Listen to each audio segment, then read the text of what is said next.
The law of one states that we are all members of one body, that the Creator is a being who learns on a macro scale. And Ra says that consciousness, love, light, light, love, and joy, these are parts of the journey of our own experience and then the Creator's experience. And part of this wonderful phenomena that we live, this reality, is that we get to intentionally share our love with each other in our hearts. And this not only contributes to a group soul, a group higher self, but we can program this group higher self to love the world. So I'm going to ask right now that we picture the world, bring the world in your mind's eye.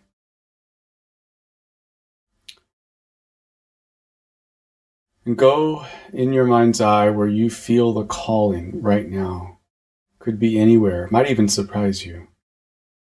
Just act according to your heart's compass. And I'm going to ask you to send light love to that area. It can be any color, but you will intuit the color that is needed for that area for healing. And we ask that you bless, One Infinite Creator, that you bless this gathering tonight as we explore more the nature of love, the nature of unity and union. And we thank you for the opportunity to be here. Amen. Okay, very good. Well, it's great to be here. There's only probably 2 or 3 of us that have a decent exposure to the Law of One. We've all done some things in it. So tonight is just a matter of questions and responses and discussions, and I'll kind of steward that conversation so we have some good discussion here. I'd like to open up the floor and ask if there's anything that you might want to, that's on your heart to ask today.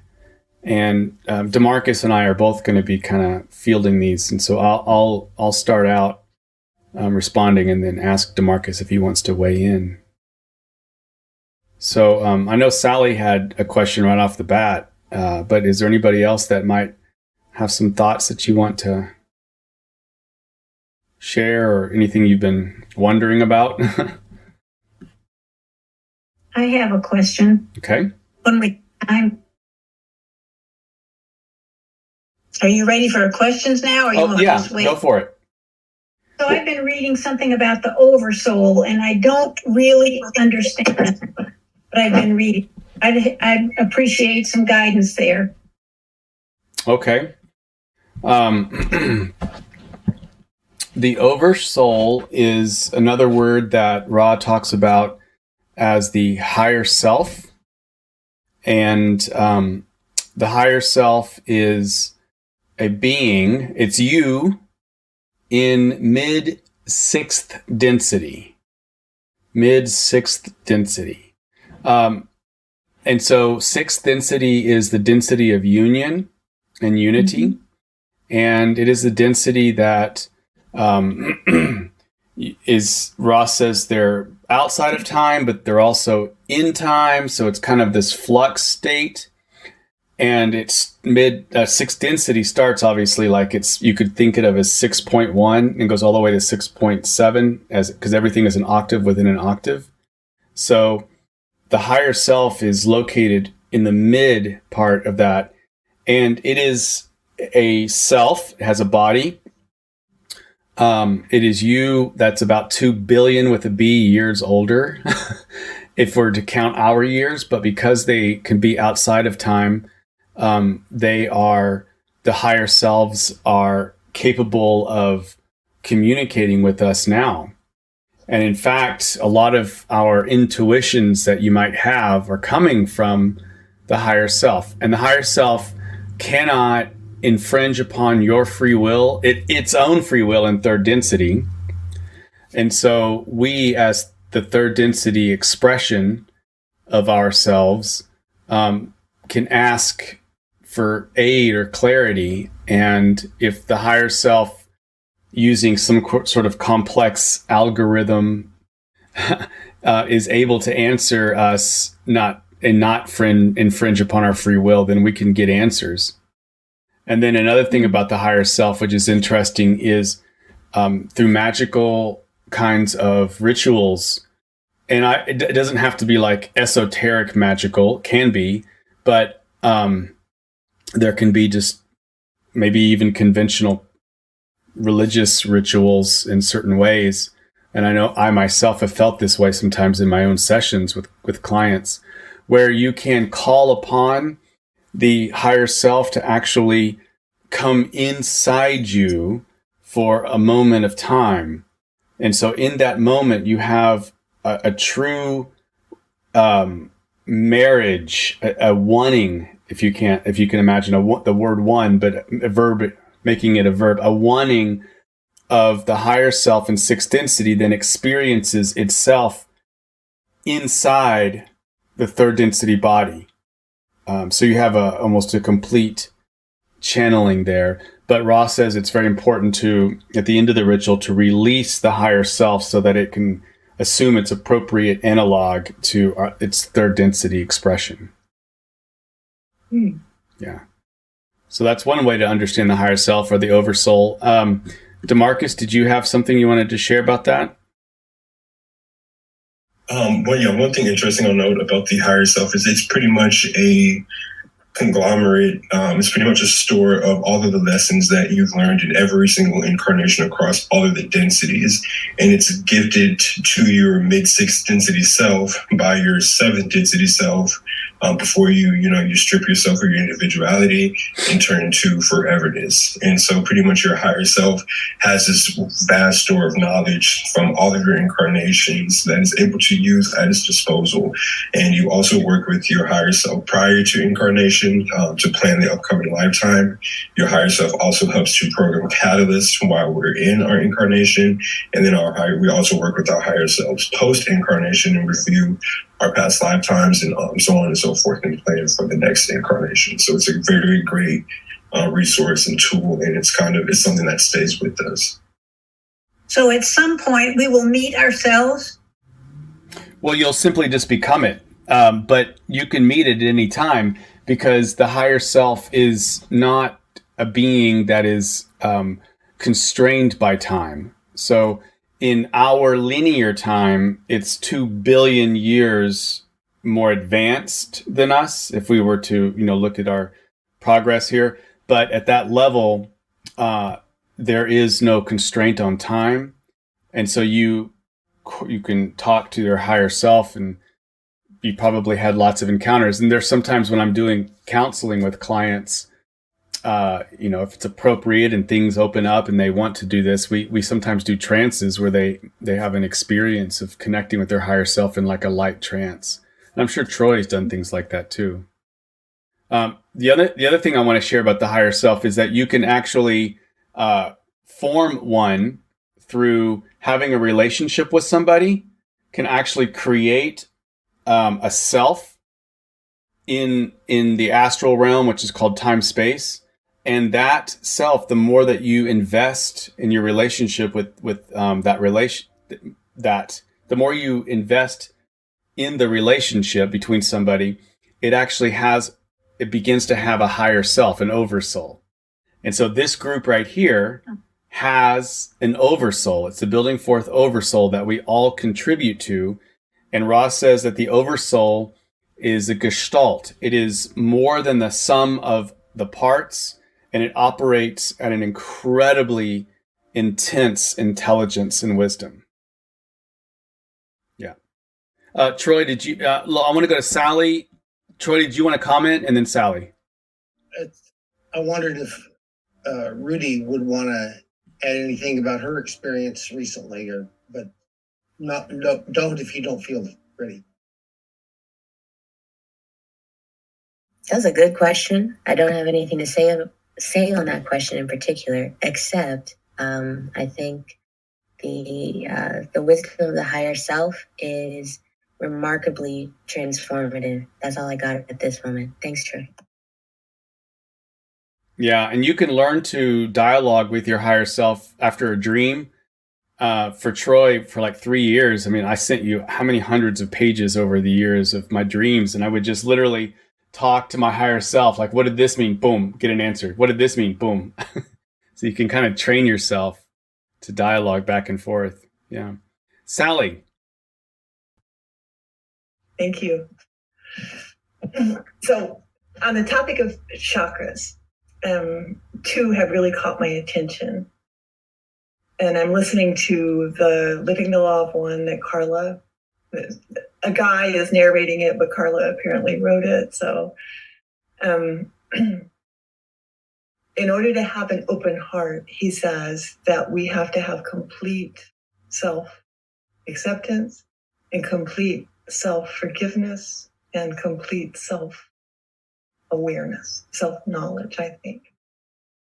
And unless we have that open heart, the throat chakra, the blue ray energy, cannot be pure. It can't come from that, what does he call it, bright, shining place. So, and they reference the word player a lot. And almost like this incarnation is a game. And so I'm very curious about those things. Okay. The Ross says that there's basically 5 stages in the game of life. And those stages are, and I've written on this, and actually I can link that over to you if you'd like. But it is acceptance, and acceptance of you in the moment, acceptance of our circumstances. It's not acceptance in the sense of like, I'm just going to accept everything and it's okay. It's more of accept all of the variables that you can understand about your life right now without judgment. Just accept that it is as it is. And then it is to forgive. That's the next step. So acceptance and forgiveness. And forgiveness it's a utilization of the will. So because one has to basically allow the debt, whatever debt it is, to be released. And so there's a dying of the need to have a debt. There's a dying for the need to be in debt. And that is, Ross says, in forgiveness lies the release of the wheels of karma. It's the only thing that Rod talks about as stopping the inertia of karma. That, objects that stay in motion or objects that stay in rest will be there. And so forgiveness is big. And then after that, it is to balance the self. And balancing the self is, in my mind, equivalated to the blue ray, the throat, because once you get into the heart, and the heart is this place of love and understanding, and love and understanding, I think of it as a 360 degree view of as much as we can understand both ourselves and somebody else, you see. And then you balance if you need to balance in terms of the self. Do I need to put boundaries to myself? Do I need to put boundaries for other people? How, if I've been hard on myself, what does it look like to be more self-giving and loving, giving to myself, you see? And so balancing is a complex, complex thing to think about, and there's lots going in there. And then it's opening ourselves up to more love. And this requires us to continue our journey to seek desire to seek, desire to learn. And Ross says that our will is desire. And so if we desire to seek more and we have the faith that our desiring bears fruit, that is opening ourselves up to more love. So we're desiring for more love, and we have the faith that we'll be guided and led there. And all of those things, acceptance, forgiveness, balance, and opening ourselves up, actually feed and inform the very first thing, and that is to know the self. To know the self is to know the self at all these different levels. Okay. So yeah, that's a very brief and basic overview on that. It's a very great topic, and we could spend a lot more time on it. I'm gonna before I move and ask DeMarcus to weigh in, I'm gonna just ask Alan and Neil to voice the questions, and then we'll bring in DeMarcus. Alan, did we lose Alan? Oh, there you are. Okay, go ahead. Sorry, I lowered my hand instead of unmuting. My question was a follow-on to the higher self question. And so it gets kind of muddy for me. I know we're all one. I know we have, we reincarnate. But when you talk about your higher self and my higher self in the sixth density, it still sounds like there's separation. Like there's still some implication of individuality and separation. And it just gets kind of muddy for me. Like if there's been all these incarnations, if we're all one and there's been all these incarnations, like in the sixth density, who is that higher self? If I speak to my higher self, if I dialogue with my higher self, who is that actually? Okay. Does that make sense? It makes sense. Okay, so I didn't know you were going to ask a different question outside of the chakras one. So we're going to put a tab on yours. I'm going to ask DeMarcus to weigh in on anything that Sally said about chakras. Is there anything that you wanted to add to that, DeMarcus? No, not to Sally. Okay. What about to Alan's? Yeah, so Alan, to answer your question, so our higher self is essentially us, but much farther in advancement down the line in a higher density. Keep in mind that time is not linear, even though we experience time in the linear fashion here in third density. Outside of that, time is pretty much a circle. And so essentially our sixth density selves is us in the future that has reached a point of evolution to where it is no longer a part of time, and it can turn back and act as a resource to all of its previous incarnations. So that's pretty much you in any density leading up to the mid-sixth density. Your higher self is you at that future point, turning back to help your previous selves. So an example or analogy would be, say you're senior year in high school, you're a senior in high school, and you have all of the lessons and the knowledge that you've learned leading up to that point, and you've gained the ability to be able to turn back and help your younger self. So say, for instance, your fourth grade self reached out and asked a question where you at the senior level with, a much further point in your evolution is now able to turn back and help your fourth grade self, if that makes sense. Like I said, the sixth density self, higher self, is outside of time. So that's why it is able to act as a resource for us in any of our lifetimes leading up to that point, if that makes sense. Alan, you might want to picture the higher self instead of a linear way up here and then the third density self is here. It's helpful for me to picture a circle, and then the higher self could be right in the middle. And then picture the circle as all your lives from third density to fourth density, fifth density. All your lives are surrounding the higher self, and they're all feeding the higher, because think of simultaneity, not linear time. They're all feeding the higher self at the same time. So the higher self is like this super complex thought form, like a totally complex computer that's receiving data from 2 billion years worth of experience into one sentient self. And from there, you can dialogue and get, learn how to love more. Right. But the other thing about sixth density, right? Ra was or is sixth density, right? And Ra is a social memory complex. So Yeah. Ra is the higher self an individual? Yes. Mind, body, or is it a social Both. memory? Both. Sorry, you're looking for clarity. Did you actually say you wanted clarity? The higher self is both an individual, but it's an individual of your society. So let's say there's an Alan Thomas society that's made up of a billion beings. I don't know how many, maybe let's say 1,000 beings.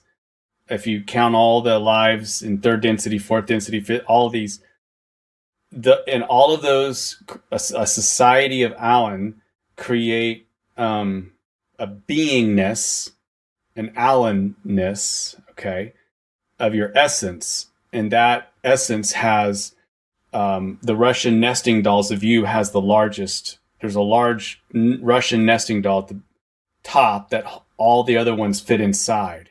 All right.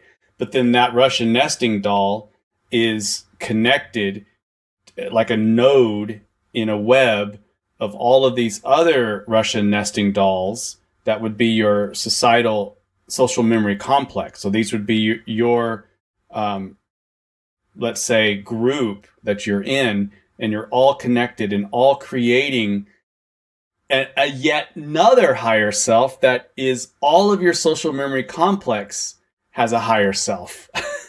And Ross says that higher self, the oversoul of the social memory complex, is like incredibly super powerful at like a gestalt level, like way even more impressive than just a regular higher self. So it's beings within beings within beings.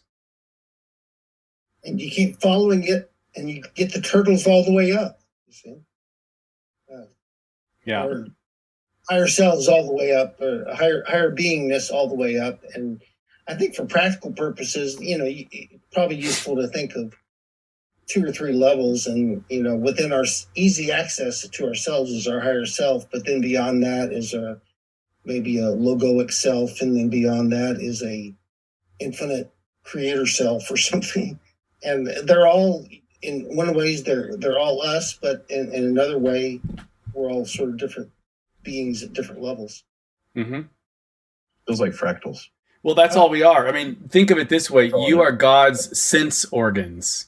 We are all God's sense organs for God to figure out who God is.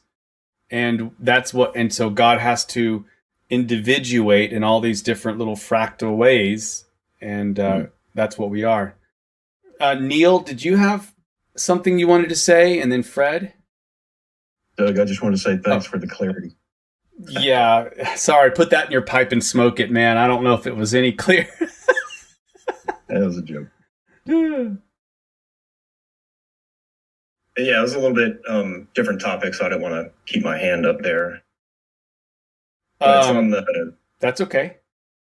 It's on the quarantine of the planet, and I was just kind of curious on, did the council set that up, or did our planet have some say in that? And is there a sentience to Gaia itself and a knowing that it's under quarantine?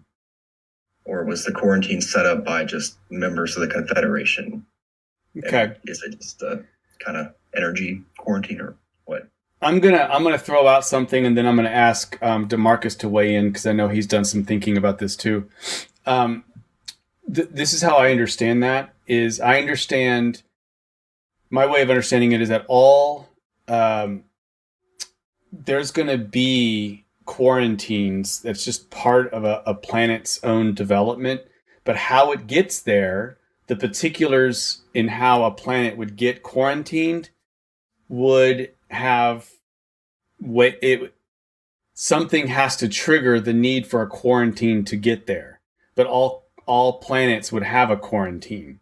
And so I think one of the things that we can look at in terms of all of the goings on in the Law of One, in terms of Orion and the Confederation and all these actors that are acting on the stage, they're all playing a part. But they're playing a part to install important developmental levels in the evolution of not only our planet, but really it's about the sublogos, the soul, the sun. We are a part of the body of the soul, the sun, as you could call it our local God, if you will. And so the quarantine was first installed by, I think Ra would talk about as the Council of Nine, the Council of Saturn would put the quarantine in, and it was a response to the rest of the Confederation seeing Yahweh's infringement. From their perspective, Yahweh was infringing upon the rights of the Martian souls that they brought over. And so it was this sense of, we need to protect the capacity for third density life and consciousness to develop in a way that is accordance with free will. And so the quarantine is installed at that point, and then it gets strengthened or lessened depending upon how much calling the third density population does in order to realize it needs to grow. So for a long time, there was nothing done for the quarantine that didn't need to be strengthened. It did need to be installed, did not need to be strengthened, until there was a need to ratchet it up when other entities and beings were coming into the Earth's field. And so, but did Gaia know? Gaia's particular consciousness is the third density consciousness. We are the planetary mind, like the cutting edge, the noosphere, because the Gaia basically has a geosphere, a biosphere, and a noosphere. Noo sphere is what Teilhard de Chardin talked about, and the noosphere is this membrane, this layer of consciousness awareness that the planet has of itself. And that consciousness awareness is our third density human collective unconscious. So it knows it as much as we do, because we are that, and that is us. All right, DeMarcus, correct me. I actually have nothing to add. Say summed it up nicely. Oh, all right. Cool. So I guess just to follow up, like the quarantine itself, these 9 beings just sprayed out some energy and it covered our planet in this web of protection, I guess.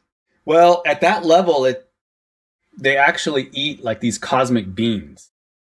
And then it's really kind of like passing gas. No, I'm just kidding. Sorry, that was a joke. Very, very bad. My guess is the 9 beings that make up the Council of Saturn are actually beings who embody the 9 principles. Like, I think that I've been really trying to write on this lately, but it seems like there's 9 principles that allow the one infinite creator to create.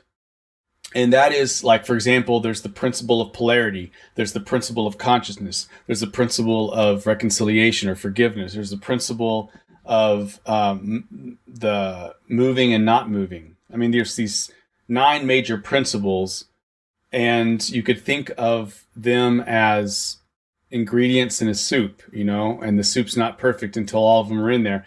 And then did they create and put over this quarantine? I think they probably coordinated with the guardians that are even above our octave, and they created what's called a light quarantine that would be kind of like a firewall, like a firewall. And the beings that are above our octave, that are capital G guardians that Ra talks about, are ones, they're like the lords of karma. And they create an incredibly complicated algorithm that is exactly measured with every human being's karmic balance, every society's karmic balance, juxtaposed to the law of doubling. Like, this comes with calling, like we need aid, help us. All of that goes into this crazy complex algorithm, and allows just enough darkness a chance to come in to match what light is in here, and allows just enough light, the potential for positive activity, to match the activated darkness. So everything is given a chance for us third density beings to make a decision in polarity and then run with it. But since we're not making decisions to actually polarize, it keeps getting more complex here in third density. I want to add on to that. Rod says that the Guardians sweep the quarantine pretty much. They're pretty much on watch 24/7, and they stop or hail any approaching entity in the law of one.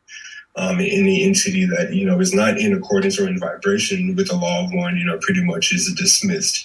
However, there is the random window effect, which Doug was talking about, that the negative entities do take advantage of.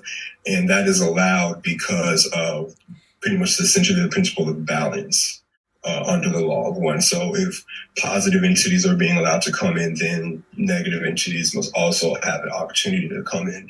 But because of the quarantine, they're not allowed to freely come. They have to take advantage of the random window effect that takes place within the quarantine. But the guardians that Doug was talking about, that do assist the council and did help institute the quarantine, they do sweep the quarantine constantly. I mean, I just think it's a part of their body. It's that these beings are so incredibly powerful. They basically are light itself. And so it's not just sweeping. I mean, they're sweeping in the sense that if you're sitting there, Neil, and a mosquito comes and lands on your skin, you're sweeping your skin, and you're going to go like that. Yeah, you would feel some kind of intruder or something there. Yeah. Barbara.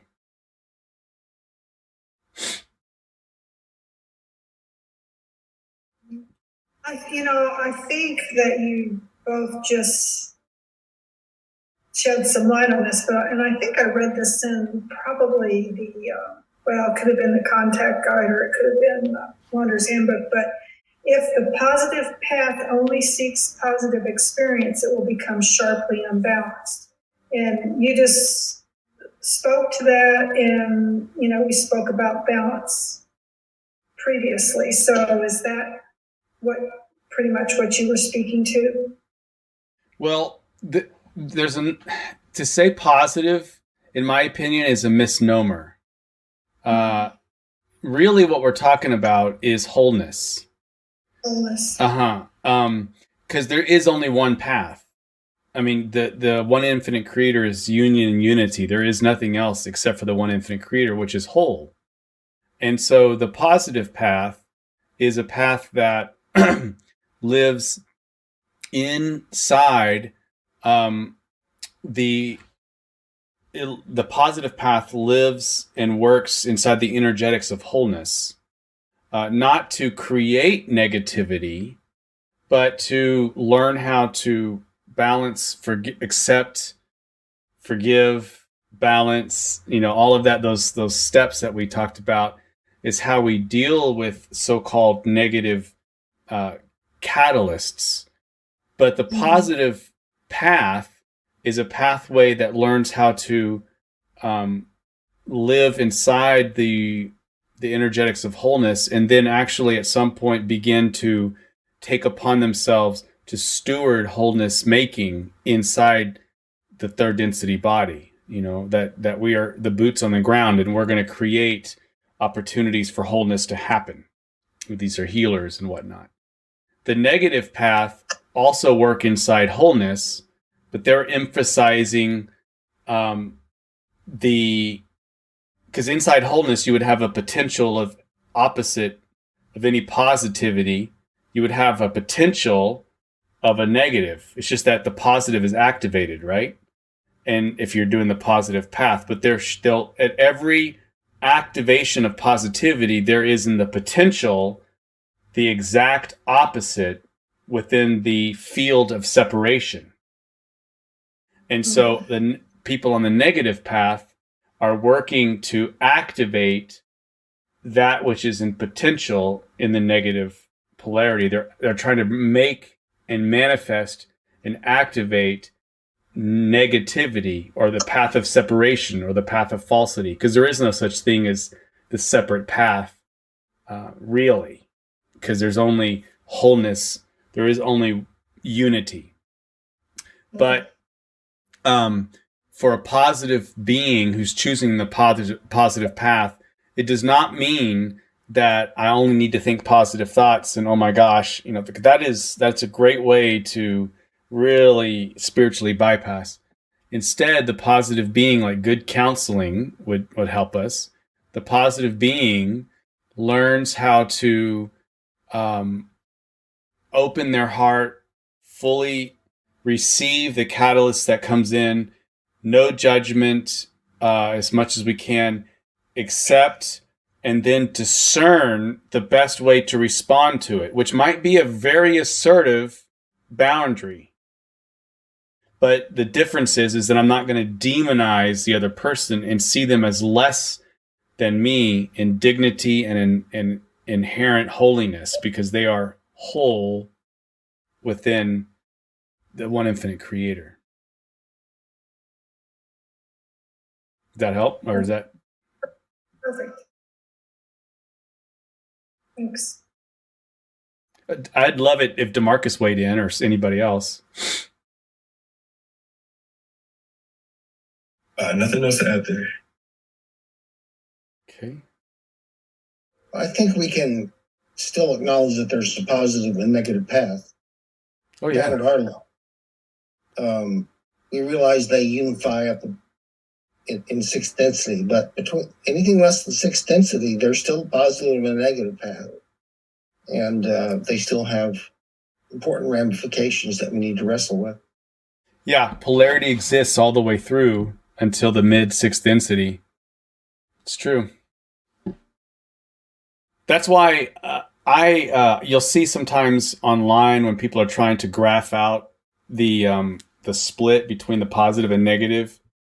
I try to envision, instead of a Y, I try to envision a P. Think of a P. So you have like one path. The spine of the P is like the one path, because there is only one path. It's the path of spiritual evolution into wholeness.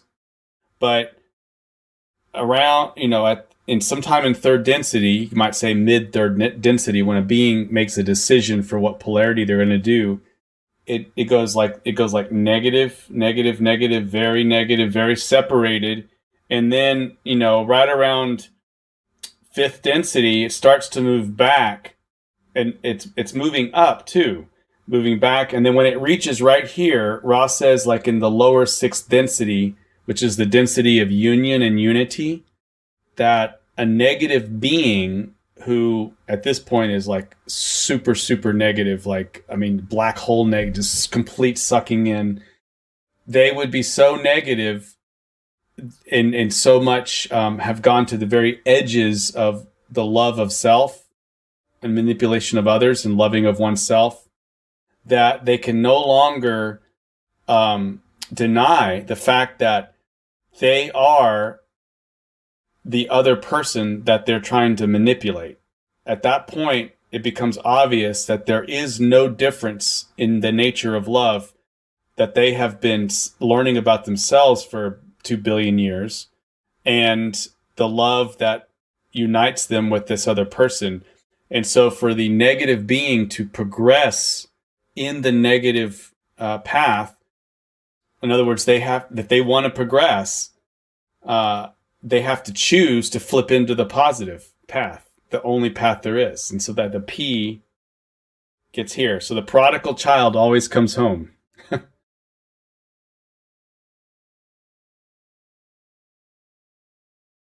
You can think of it like Fred's beard. I mean, you've got this like dark thing that goes right there. It's all the way up to the chin, and then somehow, like in the mouth, it all comes together.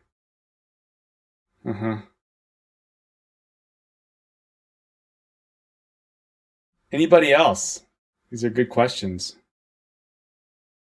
Is this fascinating to you guys? I mean, is it interesting? Doug, I have a quick question. You mentioned you were recording this, and I'm curious where you post these. We have a Building Forth podcast. So it's Apple, and I mean, anybody can get them. They're free. Turns into a podcast. Yeah. Yeah, we have something like 60 or 70 episodes by now. It's good. Yeah. What are things that have intrigued you about the Law of One? That you may not know much, or maybe you do know a lot. So I'm just curious if there's things that have intrigued you. I'm kind of intrigued by it because, I've just gotten into it, and I've been reading one of the books, read through the books a little bit, not that much. And it came in a certain period of time in the 80s, right? And 90s through a certain group of people. And I'm just wondering if this is something that's going to continue to evolve and reveal itself, or is it fixed in time, so to speak?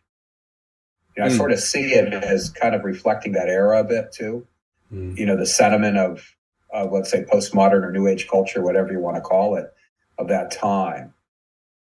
And so that to me, I'm curious about that. Yeah. Because there's a lot of channeled, there's so much, it's a time where a lot of channeling started happening in our culture, a lot. And for better or worse, and I'm curious about it. And it makes me think, gosh, was the Bible channeled? A lot of it, sure.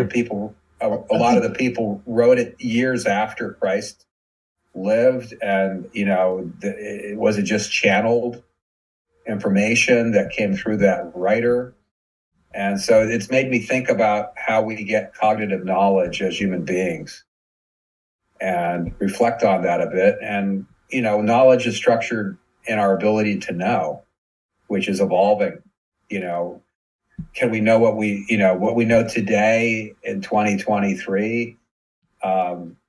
Is there some quality of the collective mind on the planet that's going to reveal more or less than 1660 or something, or 300 BC? So those are things I'm thinking. I'm not asking for an answer on it, but it's made me reflect on that. Cool. And then you have to separate the wheat from the chaff. Yeah. On this, like what's practical, what's pastoral, what part of the knowledge is actually useful for evolution. A lot of it's very technical, almost like quantum mechanics of the soul, quantum mechanics of individuality. And quantum mechanics is useful and it's not. And so these are just things I'm reflecting on. Also, I'm seeing the universality of it. There's a lot of commonality with the Vedic teachings, the chakras. It's interesting to hear about the 9. In the Vedic system, there's 9 grahas, the planets that in the astrology of the Vedas, and the grahas are all the different planets, and they're essentially, personalities or intelligent qualities that we all have in us. Very similar to what you said. So this is all interesting to me. Cool. So I appreciate it. It's making me think a lot about the things, and also a thing that came up when we were talking about going through the densities, and clearly going from the first density, which is very primordial, of just, being, survival, punching into the relative. And then as we go up and up and up in universality, for oneness to be experienced, there has to be something that's not oneness. Mm-hmm. There has to, and another term, that pinged on to me is the concept, a Sanskrit term for glacia vidya. And it means the remains of, they call it ignorance. I don't like to use that word. It's an English translation for not being one. And so there has to be some structure there. Yeah. And I guess maybe that structure is the oversoul. I don't know. So anyhow, just my reflections, no questions. Thanks, Peter. Troy, did you want to comment? I thought, Peter, your comment of was the Bible channeled is an interesting one. The Paul of Tarsus had an interesting history. He got zapped on the road to Damascus and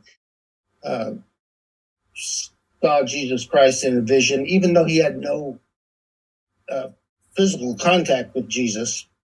He came to the scene after Jesus had already been crucified. So he goes off to, his life was totally reoriented, and he goes off to Tarshish and returns to his tent making.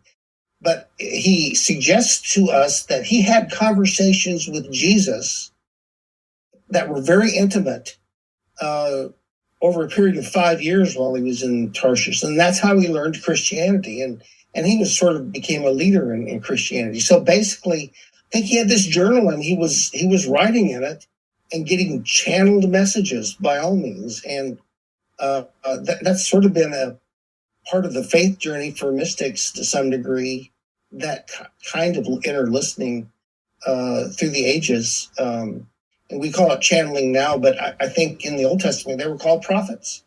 And in the early New Testament, prophecy was an honored gift. And so, I think there was a kind of channeling that occurred in the early church, and we're just sort of getting back to it a little bit. Yeah, thank you. Let me just also say to you there, Peter, and for others, the reason why the law of one came to be, Ra was saying, is that there was a calling for it. And, when the teacher is ready, when the student is ready, the teacher appears. So there was a kind of energetic way that we as a collective were ready for that kind of depth. Yes, there were a lot of channeling that happened, but there were very, very, very few sixth density-esque sources of love and wisdom, the unity of love and wisdom together, to have been channeled to the earth, to where you have this melding of an unveiled expression of the metaphysics behind what we see as reality. And Ra talks about that there's basically a transient things that are mentioned and then more essential things. The transient things are often what people get very attached to. A lot of disclosure advocates, it's all transient, they're so interested in that. But the essential things, whether it's channeled in the 80s or whenever, and it stopped in 84, those are timeless. And those are perennial wisdom nuggets that can be matched with other forms of perennial sources to perfect congruence. And then law of one would, in my opinion, the law of one would often actually take whatever congruence there were and be able to describe them without cultural overlay as much, because it's more just straight metaphysics. Now, it's not for everybody. Not everybody needs to know how a Lamborghini gets put together in order to enjoy it. People can just get in a Lamborghini and drive it. But for few people. And Ross said that wanderers are often very attracted to things like the Law of One. But there's so much channeling going on right now. And Ross said that mostly the channeling after their channeling is going to be fourth density channeling, because that's the density we're moving into. And so the veil between fourth density and us is very thin. So you have that capacity to channel and pick up and receive on this end. Yeah. I want to add on to yes, please. The pretty much the timelessness of the Law of One.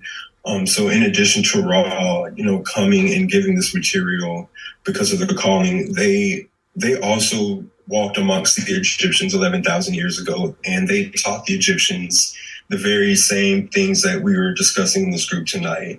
And unfortunately, there were distortions on the part of the Egyptians, and so Ra, like I said, this philosophy being so timeless, Ra aim back in order to correct some of those distortions and to stay with the people of Earth and to help us come into a more undistorted way and understanding of this Law of One that they first planted to see for 11,000 years ago. So the fact that they've stayed with us this entire time and have, worked in order to help us better understand it and undistort this philosophy, that just tells you, the dedication and the timelessness of this philosophy.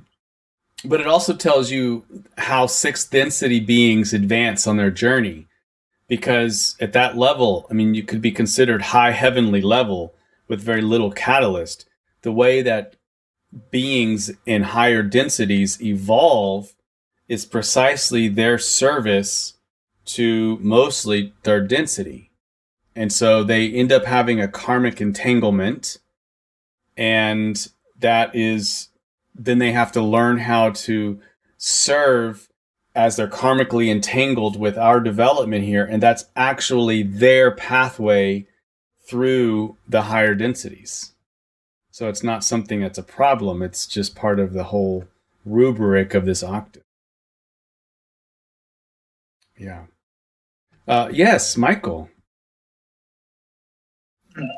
I question in the last 2 minutes. So in 60 seconds or so, is there a most efficacious way to access the higher self?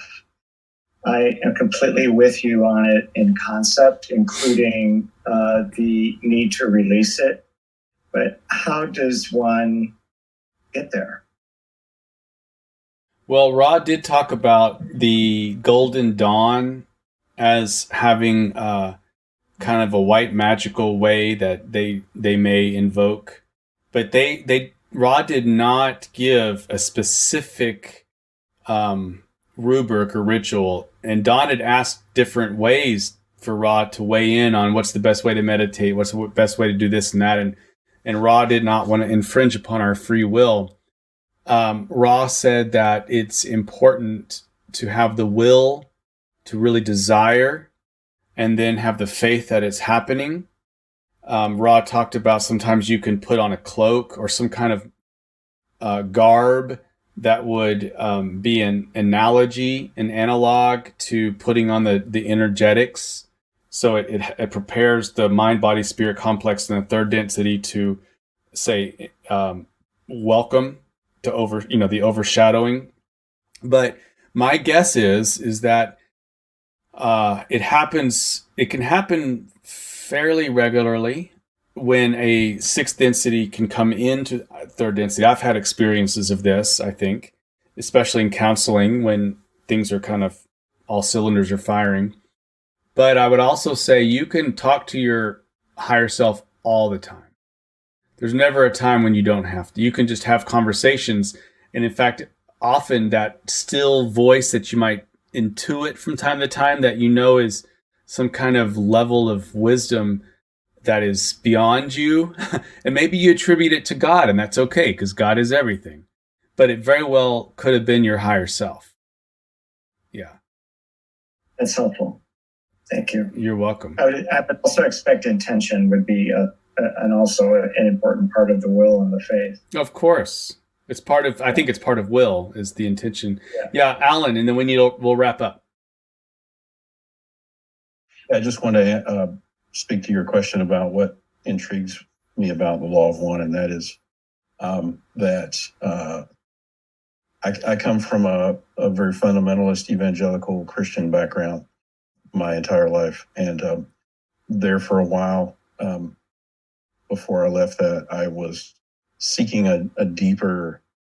I just knew there was more, just a deeper understanding, and the law of one feels like it satisfies that deeper knowing of reality and how things are, and the meanings behind. I'll just say one other thing. I do have a desire. I would love to understand more about how some of the law of one teachings map to biblical teachings. So that would be very interesting to me. Well, have you read my blog? I write a lot on that. I have not. Oh, okay. There's about 300 articles that deal with that. Oh, beautiful. So, okay. Well, this has been wonderful. We should have something like this again. Do you think that was this good, and we can continue a dialogue at some point? Yeah. Okay. Would somebody like to close us out? Sure. Great. All right. Thank the one infinite creator for expanding itself into everything that we see. And we give thanks for every experience, the joy, the pain, and the sunshine and rain. And we go forth remembering that there is always this little part in us that is eternal and can connect to the silence and beauty of the creator. Thank you to all the unseen friends and our ancestors and guides and just entities that helped us find our way to this group. And we go forth in service to others and just bringing some smiles to faces and doing what we can to make the earth a little better place. Amen. Amen. Beautiful. Thank you so much, Neil.